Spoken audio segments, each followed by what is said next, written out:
Hello students, very good morning. How are you? In this chapter, breathing and exchange of gases.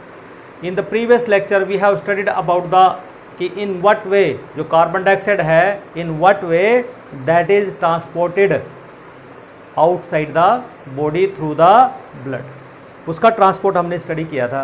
Today in this lecture we are going to study about the regulation of respiration.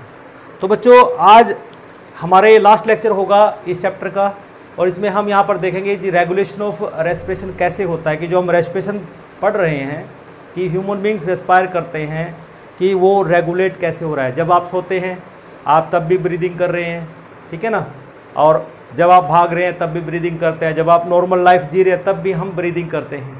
तो how does this regulation of respiration will occurs. And in the last of this lecture we will discuss some disorder of respiratory system, कि हमारे respiratory system से related कुछ disorders हैं, 2 or 3 disorders. We will go through that disorders also. Okay, first of all let us discuss about the regulation of respiration.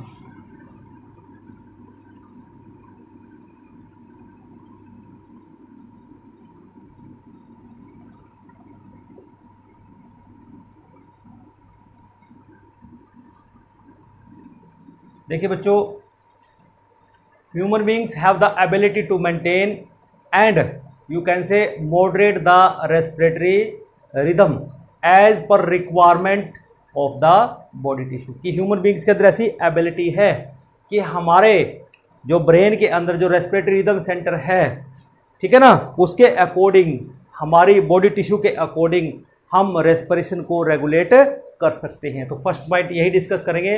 Humans have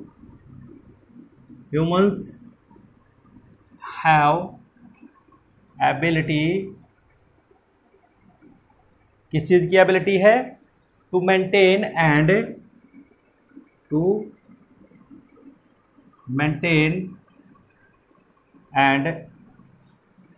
can say moderate the respiratory rhythm, moderate the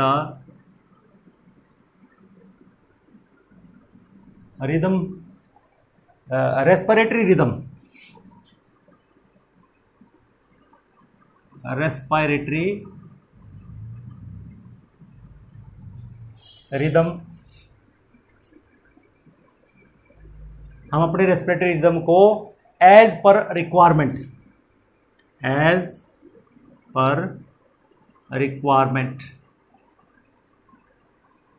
क्या कर सकते हैं? इसको हम बदल सकते हैं of the body. कि ह्यूमन बींग्स के अंदर एबिलिटी है कि हम मेंटेन कर सकते हैं, हम उसको रिड्यूस कर सकते हैं रेस्पिरेटरी रिदम सेंटर के वर्किंग को. ठीक है. नेक्स्ट सेकंड आता है रेस्पिरेटरी रिदम सेंटर कहाँ पे प्रेजेंट होता है? It is present in the medulla reason. कहाँ प्रेजेंट होता है? It is present in the medulla reason. Respiratory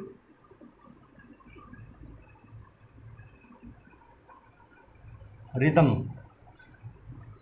center is present in medulla oblongata.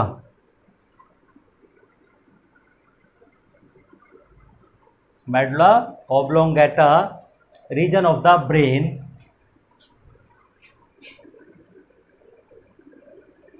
region of the brain. ठीक है. और हम इसको कह सकते हैं कि प्राइमरी रेस्पॉन्सिबल है फॉर द रेगुलेशन. ये प्राइमरी शीट है जहां पर हम कहते हैं कि जो रेस्पिरेशन है वो रेगुलेट होती है. ठीक है ना. Brain is primarily responsible for regulation of respiration. कि प्राइमरली यही एक ऐसा पार्ट है जो रेगुलेशन के लिए रिस्पॉन्सिबल होता है. और यहाँ पर एक अनदर सेंटर और भी है जिसको हम बोलते हैं another centre called pneumotaxic centre. एक सेंटर और भी है another center called pneumotaxic center. Pneumotaxic center जो कहाँ प्रेजेंट होता है? Present in the pons varolii region. Present in pons varolii reason.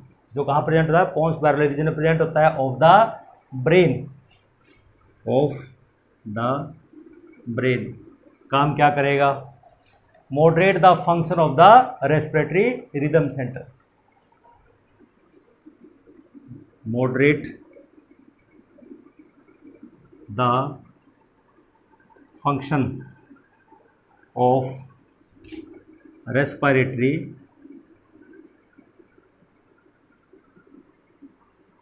Rhythm centre.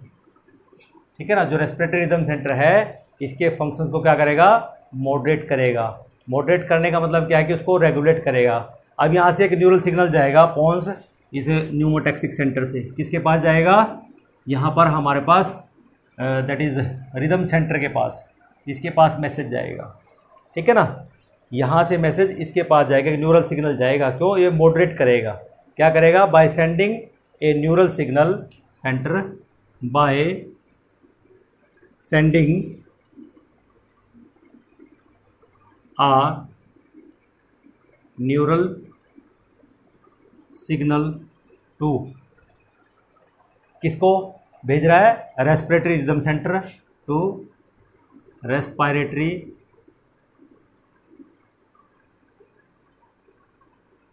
Rhythm centre. चला गया मैसेज. अब क्या होगा? That can reduce the duration of the inspiration.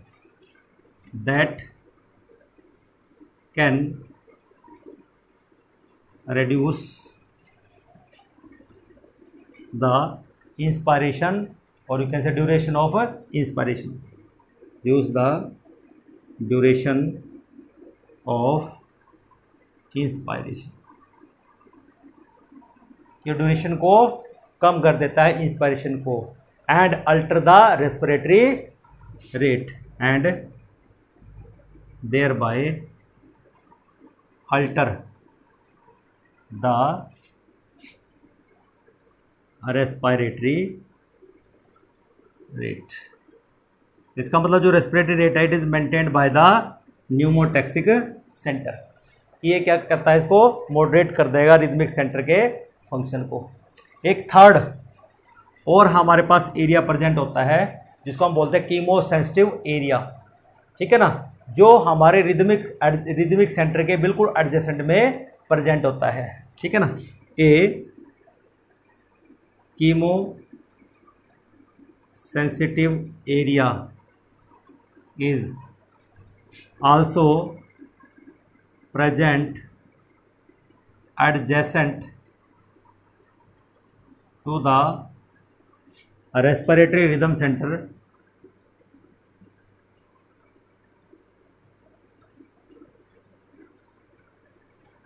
Rhythm centre. ठीक है. उसके बिल्कुल पास में यहाँ पर ये प्रेजेंट होता है. ये क्या करता है? It is highly sensitive towards. अगर हम कहते हैं कि हमारी बॉडी के अंदर CO2 का कंसंट्रेशन बढ़ जाता है और HIN का कंसंट्रेशन बढ़ जाता है, तो ये जो कीमोसेंसिटिव एरिया है ये इसको सेंस कर लेता है और एकदम से मैसेज किसको भेज देगा? रिदमिक सेंटर को, क्योंकि बॉडी के अंदर कार्बन डाइऑक्साइड का कंसंट्रेशन बढ़ जाता है. तो जैसे ही मैसेज रिदमिक सेंटर के पास जाएगा, देन जो रिदमिक सेंटर है ये रिक्वायर्ड एडजस्टमेंट करेगा कि इन what way this increase CO2 is being excreted from the body. और जो HIN का जो कंसंट्रेशन बढ़ा है, how in what way it can be decreased. Clear. तो आगे इसमें जो सेंटर है, जो रेस्पिरेटरी रिदम सेंटर है, उसके बिल्कुल एडजेसेंट में प्रेजेंट होता है which is highly sensitive to, which is highly sensitive to किसके? CO2 and HIN. CO2 and H ions इनके लिए सेंसिटिव है, ठीक है ना। And increase in these substances, and increase in these substances, these substances means ये substance अगर इनमें कोई इंक्रीज होता है, ठीक है ना, तो अब जो न्यूमोटैक्सिक जो कीमोसेंसिटिव एरिया है इट विल बिकम एक्टिव, तो ये एक्टिवेट हो जाएगा। Activate can activate chemosensitive area,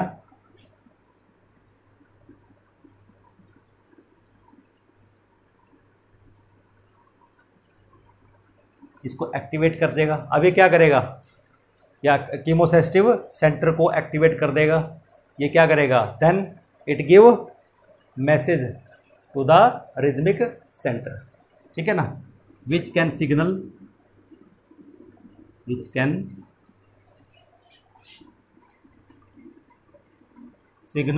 to the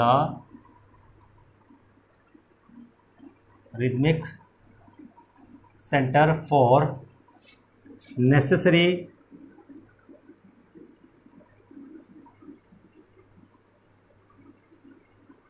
required action. किस तरह का नेसेसरी रिक्वायर्ड एक्शन अब होना है, या एक्शन लिखो या एडजस्टमेंट लिखो, दोनों ही चलेगा, कि रिक्वायर्ड एडजस्टमेंट या एक्शन जो हमारी बॉडी के लिए चाहिए ही चाहिए, ठीक है ना, इन द रेस्पिरेटरी प्रोसेस, ठीक है ना, adjustment in the respiratory process.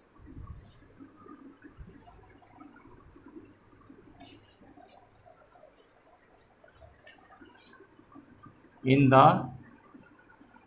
Respiratory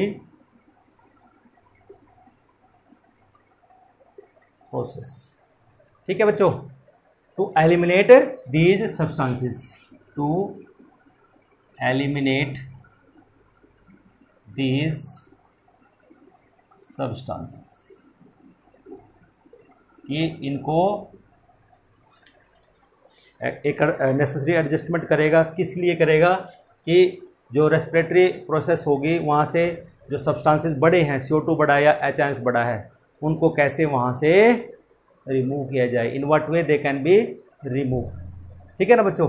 तो अब देखते हैं जरा, अगर मैं डायग्रामेटिक आपको इसको समझाऊं, कि हमने बोला कि हमारे पास जो प्राइमरी, कि सपोज ये हमारे पास प्राइमरी रिदमिक सेंटर है, कौन सा, primary rhythmic, primary respiratory rhythmic centre, ठीक है ना, ये है हमारे पास, ठीक है। इसके साथ हमारे पास ये तो हो गया किस रीजन में, कि सपोज ये रीजन है हमारे पास मेडुला, ये मेडुला रीजन है, तो जब मेडुला रीजन है तो पोन्स वेरुलाई रीजन ये होगा पीछे वाला। सपोज यहाँ पर ये हमारे पास ये आ गया हमारे पास न्यूमोटैक्सिक सेंटर, न्यूमोटैक्सिक सेंटर, ये कहाँ प्रेजेंट है, पोन्स रीजन में, पोन्स वेरुलाई रीजन के अंदर, ठीक है बच्चों। ये हो गया आपके पास न्यूमोटैक्सिक सेंटर। फिर एक हमारे पास होता है chemosensitive area, it is very adjacent to the, ये हो गया हमारे पास chemosensitive area, it is very adjacent to primary respiratory rhythmic centre, ठीक है ना बच्चों। यही चीज़ें हमने बताई हैं कि मेन जो एडजस्टमेंट करता है या मेन जो रेस्पिरेशन को रेगुलेट करता है वो करता है ये, मेन तो रेगुलेट ये कर रहा है, मीन्स मेन रेगुलेशन ये करता है, ये कर रहा है मेन रेगुलेशन। तो जैसे ही हम देखते हैं कि जो हमारे पास न्यूमोटैक्सिक सेंटर है, ये क्या करता है, it can moderate the function of the rhythmic centre, तो यहाँ से क्या है कि एक न्यूरल सिग्नल जाता है, ये चला गया न्यूरल सिग्नल, इसने भेज दिया। तो ये क्या करेगा, न्यूरल सिग्नल क्या करेगा, reduce the duration of the respiration. तो यहाँ पर क्या होगा, decrease in duration of inspiration, ये प्रोसेस हो जाएगी, ठीक है ना। फिर हमने बोला कि हमारे पास एक कीमोसेंसिटिव एरिया और प्रेजेंट होता है, कि हम कहते हैं कि ब्लड के अंदर, in blood CO2 concentration is increased and HN concentration is increased. तो ये चीज़ जैसे ही कीमोसेंसिटिव एरिया को सेंस होगी, ये क्या करेगा, एक पर्टिकुलर मैसेज ये किसको भेज देगा, प्राइमरी सेंटर को भेज देगा। अब प्राइमरी रिदमिक सेंटर क्या करेगा, यहाँ पर ये क्या करेगा, नेसेसरी एडजस्टमेंट्स करेगा, एडजस्टमेंट, ठीक है ना, किसके लिए, eliminate the CO2 and HNs। ये नेसेसरी एडजस्टमेंट क्या हुई, to eliminate CO2 and HNs। तो इस तरह से ये मैसेज यहाँ जाता है। एक और हमारे पास एक कीमोसेंसिटिव एरिया प्रेजेंट होता है, which is present in the, you can say, aortic arch and the carotid arteries, ठीक है ना।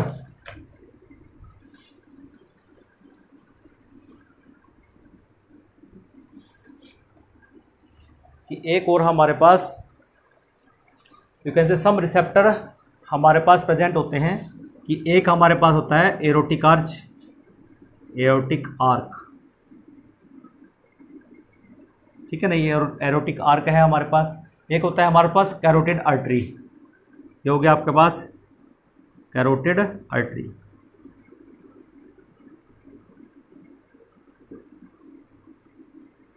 इनके पास भी क्या होता है, रिसेप्टर्स होते हैं, दे बियर सम, इनके पास क्या होते हैं, रिसेप्टर्स। इसके पास भी रिसेप्टर्स हैं, इसके पास भी रिसेप्टर्स हैं। ये रिसेप्टर्स क्या काम करते हैं, अगर ब्लड के अंदर हम कहते हैं कि बच्चों CO2 और HN का कंसंट्रेशन इंक्रीज हो गया है, तो ये जो रिसेप्टर्स हैं, दे कैन बोथ क्या कर सकते हैं, recognise the increased CO2 concentration and increased HN concentration. तो ये इसको रिकॉग्नाइज कर देते हैं, और जैसे ये रिकॉग्नाइज होता है तो ये एक मैसेज किसको भेजेंगे, directly message goes to the primary rhythmic centre for necessary adjustment. तो ये मैसेज किसको डिलीवर हो गया, directly primary respiratory rhythmic centre को चला जाता है मैसेज। तो इसमें लास्ट पॉइंट बच्चों ये लिखेंगे, some receptors, some receptors are present on aortic arc and carotid artery,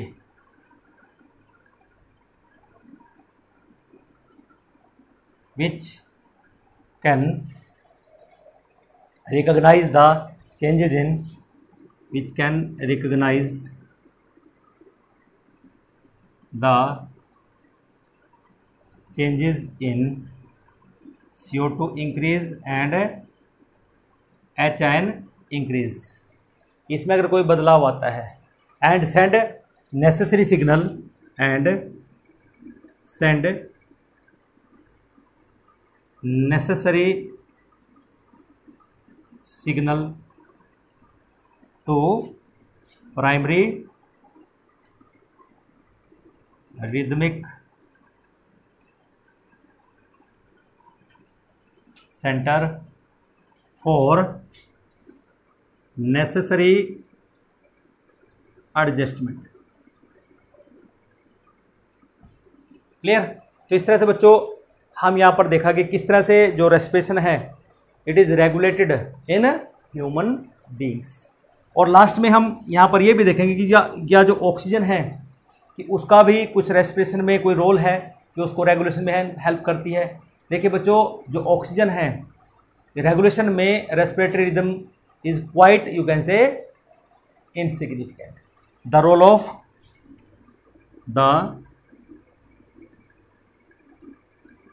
of oxygen in the regulation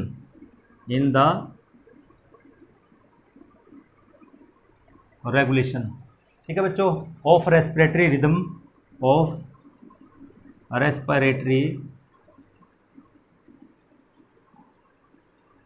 rhythm is quite insignificant.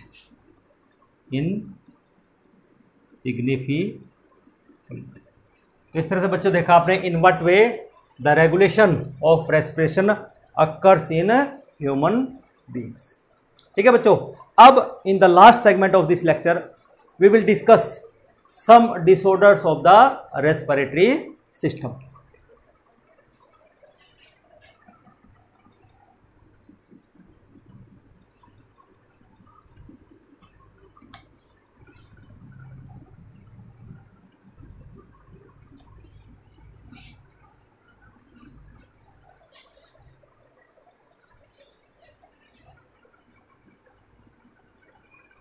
Disorders of respiratory system।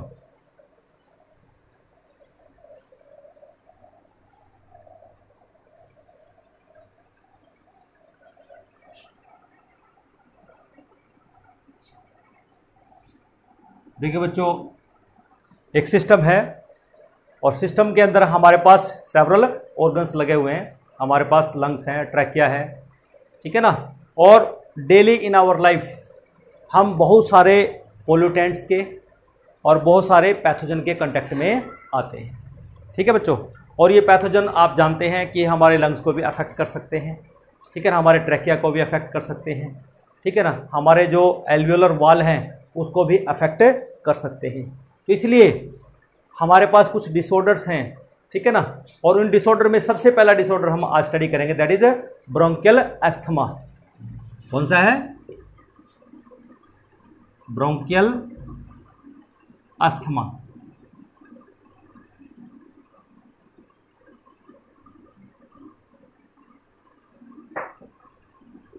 जब भी बच्चों अस्थमा की बात होती है, अस्थमा में हम एक ही बात कहते हैं कि ये एक एलर्जिक रिएक्शन है। कैसा रिएक्शन है? Allergic reaction to foreign substances and that affect the respiratory track. कि हमने इनहेल किया, एयर के अंदर कोई भी फॉरेन सब्सटेंस हो सकता है which can be allergic to us. इसका मतलब क्या हुआ कि एक एलर्जिक रिएक्शन है। इट इज ड्यू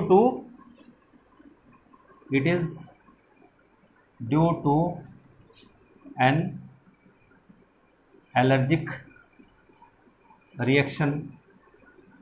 और एलर्जिक रिएक्शन किससे होगा? हमें to foreign substances, to foreign substances. अब फॉरेन सब्सटेंस बच्चों एक पोलन ग्रेन भी हो सकता है। आप बगीचे में जाते हैं, मीन्स आप किसी गार्डन में खड़े हैं, तो किसी के लिए एक पोलन ग्रेन भी एक एलर्जन हो सकता है। और जो परफ्यूम फ्लावर्स छोड़ते हैं वो भी एक एलर्जन का काम कर सकता है, उससे भी सांस लेने में या ब्रोंकल एस्थमा की सिचुएशन आ सकती है। दैट अफेक्ट द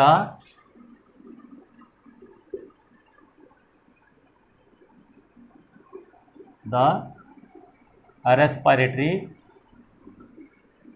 ट्रैक्ट, जो रेस्पिरेटरी ट्रैक्ट को अफेक्ट कर सकता है। अब बात आती है इसके काज की भी। काज क्या रहेगा फिर? What is the cause of this bronchial asthma? बच्चों ध्यान रखना, हमने बोल दिया है कि कोई भी फॉरेन सब्सटेंस हो सकता है जिसको हम क्या कहेंगे? एलर्जन। क्या बोलते हैं इसको? एलर्जन। जिससे एलर्जी हुई है उसको हम क्या बोलते हैं? एलर्जन। ठीक है ना। Allergen stimulate the release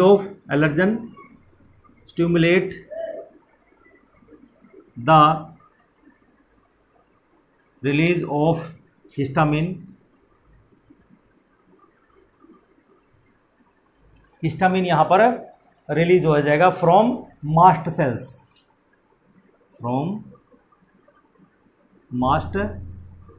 sales, ठीक है ना। मास्ट सेल से यहाँ पर हमारे पास हिस्टामिन रिलीज होगा, विच काज कॉन्ट्रैक्शन ऑफ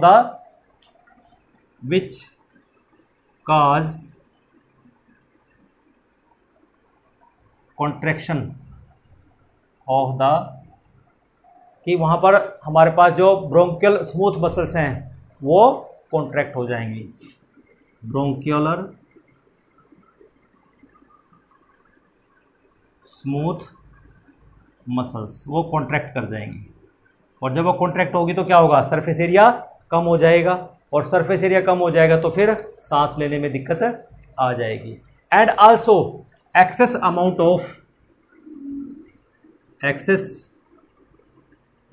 ऑफ म्यूकस वहाँ पर सीक्रेट हो जाएगी, ठीक है ना, on the walls of the secreted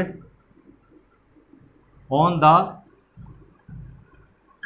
walls of the जो हमारे पास जो रेस्पिरेटरी ट्रैक है, रेस्पिरेटरी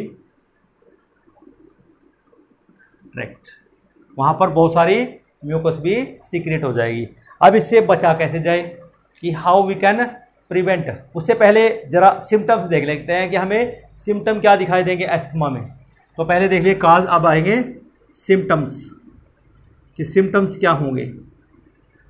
जैसे आप सभी जानते हैं जब भी अस्थमा की सिचुएशन आती है और कोई एलर्जन वो हमारे जो हिस्टामिन है उसको या रिलीज कर देता है, हमारे जो ब्रोंक्यूलर स्मूथ मसल्स है वो कॉन्ट्रैक्ट हो जाते हैं, ठीक है ना, और वहाँ पर एक्सेस में म्यूकस भी सीक्रेट हो जाती है, ठीक है ना। तो उससे क्या होगा, क्या क्या सिम्टम आपको दिखाए, कफिंग आएगी कि वो खांसते रहेंगे लोग, क्या आएगी, कफिंग है, स्नीजिंग है, विजलिंग साउंड आएगी, विजिंग साउंड बोलते हैं इसको, विजिंग साउंड। जब सांस लेते हैं ना, खींच के लेते हैं सांस, तो उससे एक विजिंग साउंड आती है। Difficulty in breathing, difficulty in breathing, सांस लेने में उनको बड़ी दिक्कत रहती है, खींच के सांस लेते हैं वो लोग, ठीक है ना। And during mostly expiration, during expiration, जब वो सांस बाहर छोड़ते हैं उस दौरान उनको बड़ी दिक्कत आती है। उस टाइम में बड़ी उनको विजिंग साउंड मीन्स सांस खींच के आता है, वो आवाज़ एक साउंड आपको सुनाई वहाँ पर देती हैं। और एक म्यूकस तो सीक्रेट होती है जो बलगम की फॉर्म में वो बाहर आती रहती है। अब बात आती है कि इस डिसीज की प्रिवेंशन क्या होगी, कि प्रिवेंशन हम इसको कैसे प्रिवेंट कर सकते हैं। आपको 9th क्लास में पढ़ाया गया है कि यू कैन से prevention is better than cure, treatment से अच्छा तो पहले ही प्रिवेंशन ले लें, ठीक है ना। One must avoid exposure to the allergen, one must avoid, ठीक है ना, one must avoid from allergen, allergen को अवॉइड करें जिससे आपको एलर्जी है, उस एरिया में जाए ही नहीं, ठीक है ना, avoid from allergen. And second one, smoking should B discouraged, smoking should B discouraged.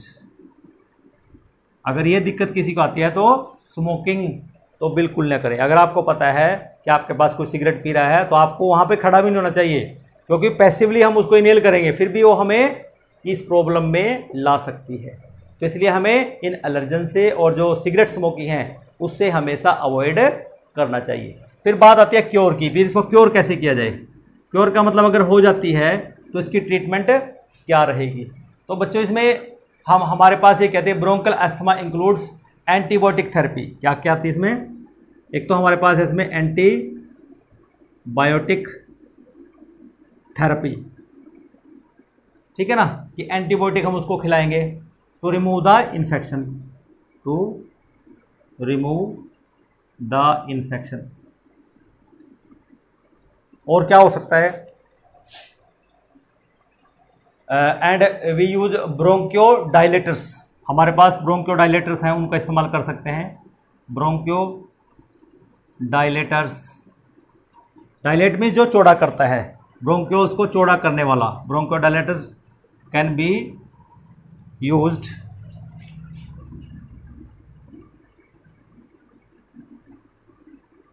ठीक है। नेक्स्ट है फिर कुछ ड्रग्स हो सकती हैं एंड इनहेलर्स हो सकते हैं। Drugs and inhalers, drugs and inhalers. आपने देखा होगा कुछ लोग एक इनहेलर रखते हैं, उसमें वो मेडिसिन ड्रग डाल के इसको स्प्रे करते हैं ताकि उनको सांस लेने में दिक्कत ना हो, for symptomatic relief, for symptomatic relief. इससे बचने के लिए वो इन चीज़ों को ले सकते हैं। ठीक है बच्चों, तो ये हो गया हमारे पास एक डिसीज ब्रैंकियल अस्थमा। इसके बाद हम नेक्स्ट अब पढ़ेंगे, दैट इज एम्फाइसेमा।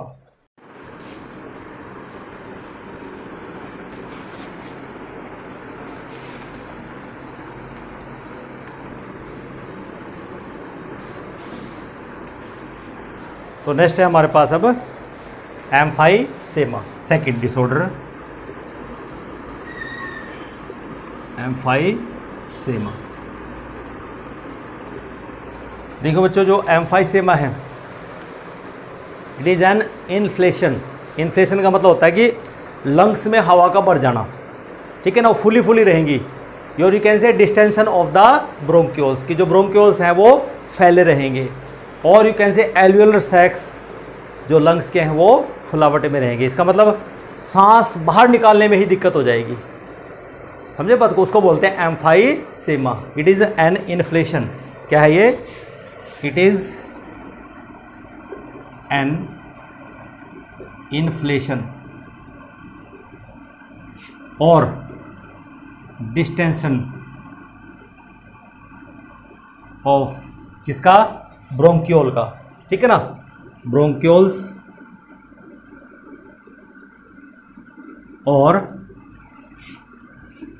ब्रोंक्यूल से आगे क्या होता है हमारे पास? Alveolar sacs, alveolar sacs of lungs. ये दोनों का डिस्टेंशन हो जाता है, ब्रोंक्यूल का और एल्वियोलर सैक्स का। ठीक है ना, ऑफ लंग्स। क्लियर? एम्फाइसेमा का मतलब अब बात आती है कि किस कारण हुआ कि वो डिस्टेंट हो गए हैं, कि उनके अंदर हवा भरी की भरी रह गई है। इसका कारण क्या होगा? काज है, major cause is cigarette smoking. Cause में लिखेंगे हम, काज क्या होगा? Major cause of this is cigarette smoking.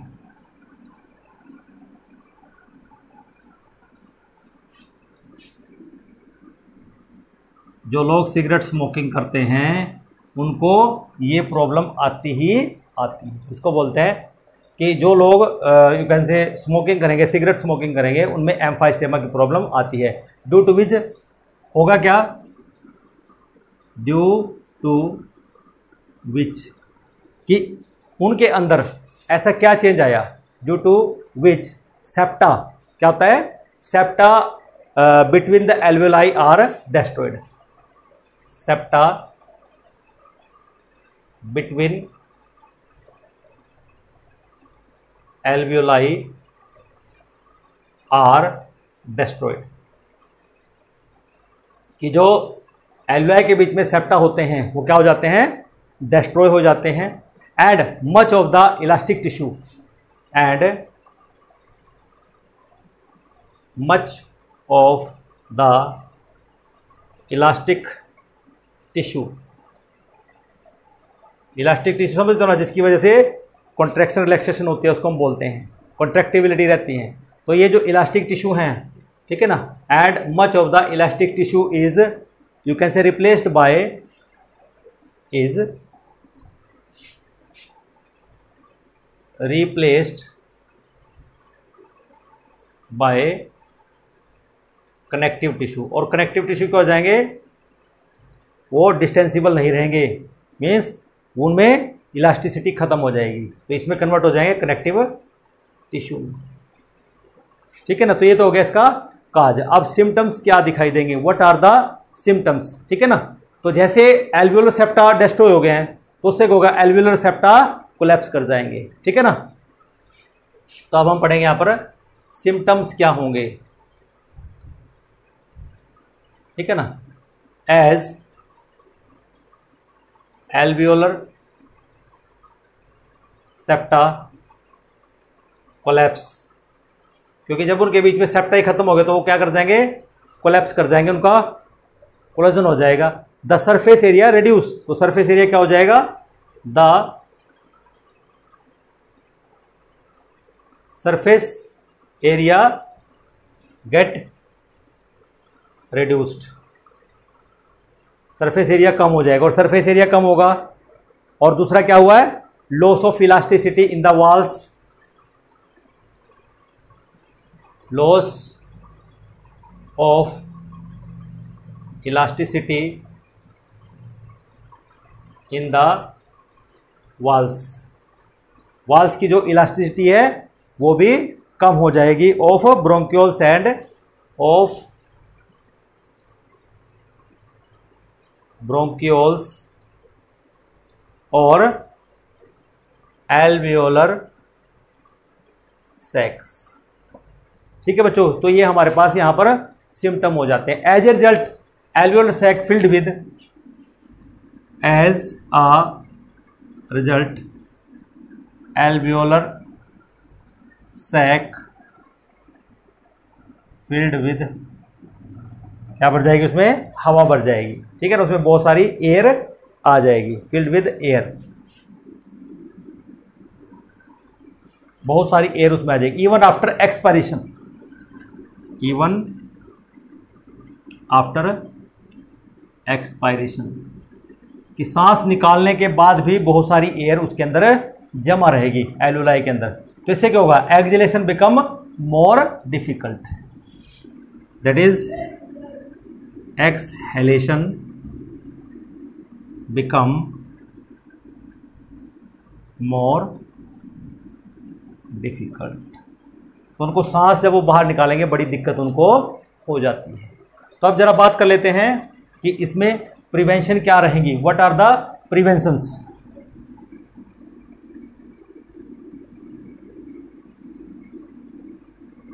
Prevention के बचाओ क्या होगा, सबसे पहले जब हमने बोला कि cigarette smoking is the main cause, तो सबसे पहले तो हमें इसी को अवॉइड करना पड़ेगा। ठीक है ना, there is no you can say permanent cure for this, so smoking should be avoid, smoking should be avoided. ये तो बात पल्ले बांधनी पड़ेगी अगर ऐसी सिचुएशन आ जाती है। ठीक है ना, and we must avoid air pollutants, and we must avoid air pollutants, हमें इनसे बचना पड़ेगा। फिर क्योर क्या रहेगी, ठीक है ना, इसके लिए क्योर क्या होगी, क्योर का मतलब ट्रीटमेंट क्या होगी अब, क्योंकि बच्चों इसके लिए कोई परमानेंट ट्रीटमेंट तो है नहीं। ठीक है ना, there is no permanent treatment, there is no permanent treatment for this disorder, इसके लिए कोई परमानेंट ट्रीटमेंट नहीं है। फिर भी हम पेशेंट को थोड़ा आराम दिलाने के लिए क्या कर सकते हैं, treatment includes, treatment include bronchodilators, जो ब्रोंकियल्स को चौड़ा कर दे वो ब्रोंकियो डायलेटर का इस्तेमाल किया जाएगा।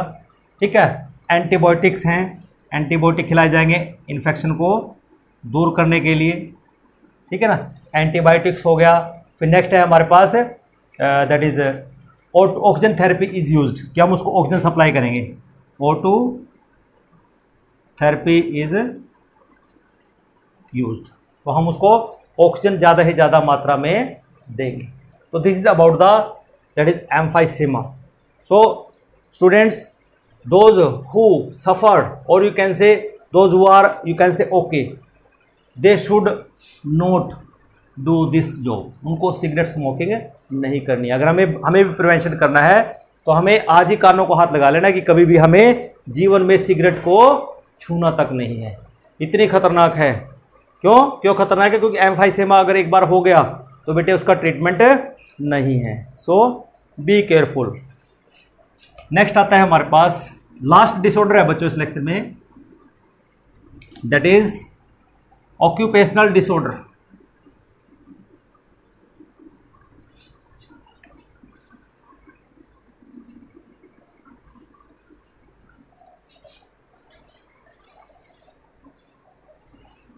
थर्ड है ऑक्यूपेशनल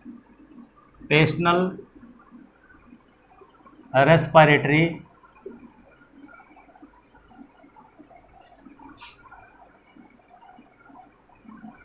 डिसऑर्डर।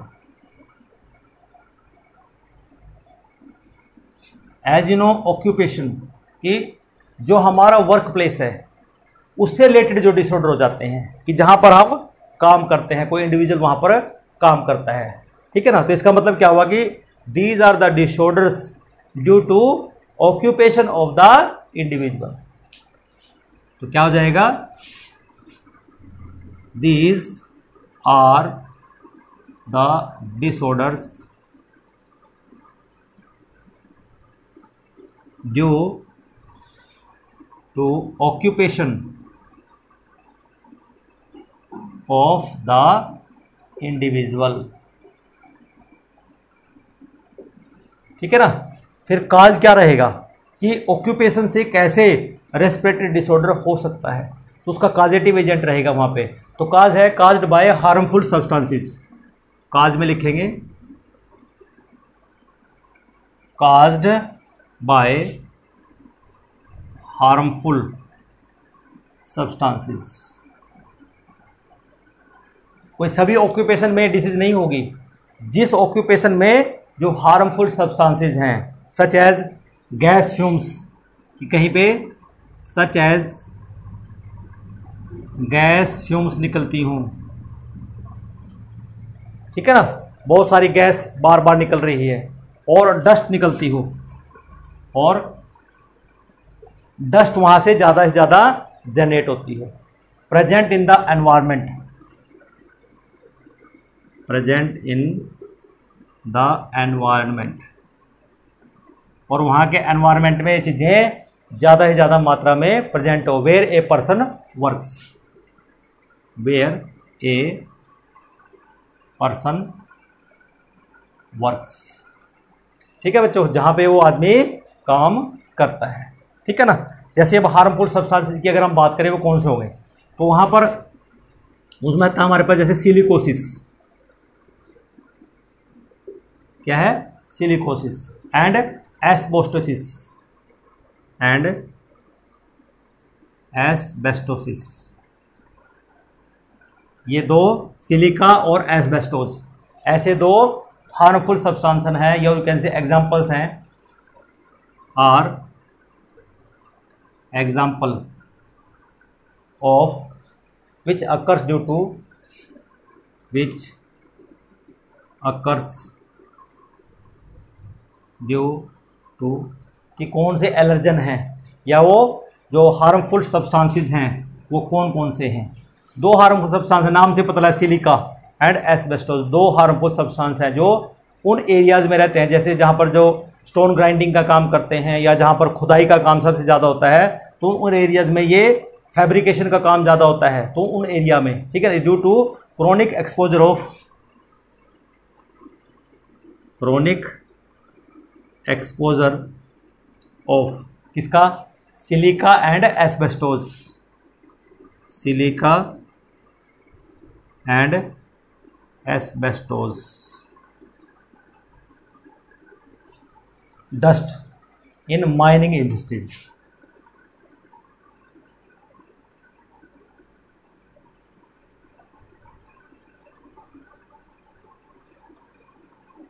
उनमें माइनिंग या क्रशिंग जो एरियाज होते हैं उनमें इस तरह की सिलिका उनमें होता है, और एस्बेस्टोस वहाँ के डस्ट में होता ही होता है। फिर बात करते हैं कि जिनको ये काज हो गया है, तो वहाँ पर सिम्टम्स कैसे दिखाई देंगे, उन लोगों में क्या दिक्कतें आपको दिखाई देंगी, symptom. It is characterised by proliferation of fibrous connective tissue, it is characterized by proliferation of fibrous connective tissue, कि वहाँ पर जो फिब्रस कनेक्टिव टिश्यू प्रेजेंट होते हैं वो बार बार डिवाइड कर जाएंगे, जिससे क्या हो जाएगी, उसको हम बोलते हैं फिब्रोसिस। ठीक है ना। और जब फिब्रोसिस हो जाएगी of the upper part of the lung, कहाँ होगी ये, of the upper part of the lung, ठीक है ना, काजिंग इन्फ्लेमेशन, काजिंग इन्फ्लामेशन, उससे क्या हो जाएगा, इन्फ्लामेशन हो जाता है। ठीक है। फिर इसकी प्रिवेंशन क्या है, what will be the prevention for this disease. आप प्रिवेंशन में सुन लीजिए, जब प्रिवेंशन की बात आती है बच्चों, minimize the exposure of, minimize the exposure of harmful substances, कि इनके एक्सपोजर से बचा जाए। ठीक है ना। Use of mask and gloves, use of mask and gloves at work place. ठीक है ना। और भी बहुत सारे हो सकते हैं कि जो लोग ऐसे एरियाज में काम कर सकते हैं, उनको एक गैप में छुट्टियां मिलनी चाहिए, कि 2 घंटे काम किया तो थोड़ी छुट्टी देनी चाहिए, फिर 3 घंटे काम किया फिर छुट्टी, और बीच में 1-2 दिन का गैप भी देना चाहिए, सो दैट उनका एक्सपोजर कम से कम। फिर बात आती है लास्ट में कि क्योर क्या रहेगी, ट्रीटमेंट क्या होगी इसकी, what will be the cure. ठीक है ना। नो परमानेंट क्योर, कोई परमानेंट क्योर नहीं है, नो परमानेंट क्योर, इसकी कोई परमानेंट क्योर तो है ही नहीं। The patient is provided with, the patient is provided with, कि जो उसके सिम्टम दिखाई देते हैं, सिम्प्टोमेटिक ट्रीटमेंट, सिम्प्टोमेटिक ट्रीटमेंट,